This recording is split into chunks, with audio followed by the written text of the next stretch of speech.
अहम खबर है, फवाद चौधरी के बाद शेख रशीद की भी गिरफ्तारी का इम्कान है। लाल हवेली में बड़ा ऑपरेशन हो सकता है।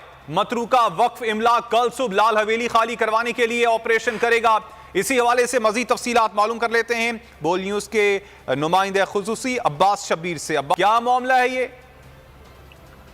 देखिए, शेख रशीद की गिरफ्तारी का इम्कान नजर आ रहा है। लाल हवेली पर भी एक बड़े ऑपरेशन का इम्कान है और लाल हवेली को सील भी किया जा सकता है। आइंदा दिनों में ये ऑपरेशन हो सकता है, कल भी इसका इम्कान है। जो हमारे जराए वो बताते हैं कि मतरूका वक्फ इमलाक ने रेंजर्स और पुलिस से नफरी मांग ली है, लेकिन राशिद शफीक से मेरी बात हुई है, शेख रशीद साहब से मेरी बात हुई है। बिल्कुल वो कह रहे हैं कि ये किसी की जागीर नहीं है, ये हमारी अपनी हवेली है, हम इसका दिफा करेंगे।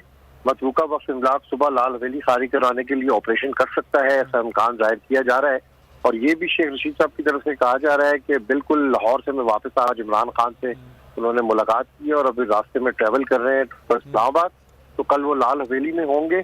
और ये भी बताया गया है कि उनकी गिरफ्तारी का भी इम्कान है रेजिस्टेंस के ऊपर, तो इसलिए शेख रशीद ने कहा है कि बिल्कुल वो पुरअज़म है। अब्बास, आपने इस हवाले से अपडेट किया। अवामी मुस्लिम लीग